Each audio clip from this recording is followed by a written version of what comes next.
നമസ്കാരം, എൻ്റെ പേര് doctor Shyam Krishna, little flower ഹോസ്പിറ്റലിലെ സൈക്യാട്രിക് കൺസൾട്ടൻ്റാണ്. നമ്മുടെ നാട്ടിൽ ഈയിടെ കണ്ടുവരുന്ന ഒരു വലിയ സാമൂഹിക വിപത്താണ് ലഹരി ഉപയോഗം.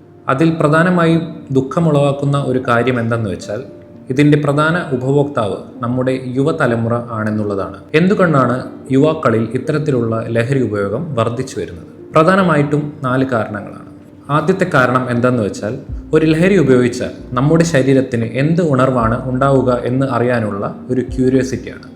സെക്കൻഡ് റീസൺ എന്ന് പറയുന്നത് പിയർ പ്രഷറാണ്. അതായത് മിക്ക കുട്ടികളിലും അവരുടെ ആദ്യത്തെ ഒരു ലഹരി ഉപയോഗം മറ്റു ഉള്ളവരുടെ ഇൻഫ്ലുവൻസിൽ നിന്നോ അല്ലെങ്കിൽ നമ്മുടെ കൂടെ നിൽക്കുന്ന നമ്മുടെ കൂട്ടുകാരുടെ ഇൻഫ്ലുവൻസിൽ നിന്നോ വരാവുന്നതാണ്. മൂന്നാമത്തെ റീസൺ എന്ന് പറയുന്നത് ആൻസൈറ്റി ആൻഡ് സ്ട്രെസ്ഫുൾ സിറ്റുവേഷൻ. അതായത് ചില സന്ദർഭങ്ങളിൽ പേടി കൂടാതെ ഒരു ടാസ്ക് ചെയ്യേണ്ട ആവശ്യം വരുമ്പോഴോ അതുമല്ല നമ്മുടെ കോൺഫിഡൻസ് കുറഞ്ഞിരിക്കുന്ന സമയത്തോ ഒരു ഉണർവിന് വേണ്ടി പലരും മയക്കുമരുന്നിലേക്ക് പോകാറുണ്ട്.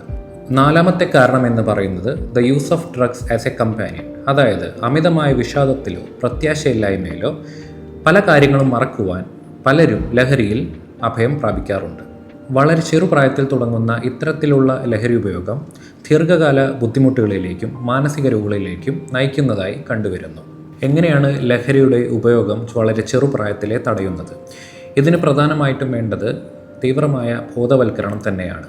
ചെറുപ്രായത്തിൽ തന്നെ കുട്ടികൾക്കും അതുപോലെ തന്നെ അവരുടെ പാരൻസിനും ടീച്ചേഴ്സിനും ലഹരിയെക്കുറിച്ചും അതിൻ്റെ ദൂഷ്യഫലങ്ങളെക്കുറിച്ചും ഒരു ബോധവൽക്കരണം തീർച്ചയായും നൽകേണ്ടതാണ്. ലഹരി ഉപയോഗിക്കുന്ന കുട്ടികളിൽ കണ്ടുവരുന്ന പെരുമാറ്റത്തിലുള്ള വ്യത്യാസങ്ങൾ പലതാണ്. അകാരണമായ ദേഷ്യം, ഭയം, ടെൻഷൻ, അമിതമായ ഉത്കണ്ഠ, പഠനത്തിൽ പിന്നാക്കം പോകൽ എന്നിവയൊക്കെയാണ് ഇവരിൽ പ്രധാനമായും കണ്ടുവരുന്ന സ്വഭാവത്തിലെ വ്യത്യാസങ്ങൾ. ഇവയെല്ലാം മാതാപിതാക്കൾക്ക് പെട്ടെന്ന് മനസ്സിലാക്കാനും അതിന് വേണ്ട ഒരു തുടർ നടപടി എടുക്കുവാനും കഴിയണം. ഏതെങ്കിലും ഒരു സാഹചര്യത്തിൽ മാതാപിതാക്കൾക്ക് തൻ്റെ മകനോ മകളോ ലഹരി ഉപയോഗിക്കുന്നു എന്നുള്ള ബോധ്യം വന്നാൽ വൈകിപ്പിക്കാതെ എത്രയും പെട്ടെന്ന് തന്നെ അവരെ ഒരു വൈദ്യശാസ്ത്രപരമായ ചികിത്സയ്ക്ക് വിധേയമാക്കേണ്ടതും അത്യന്താപേക്ഷിതമാണ്.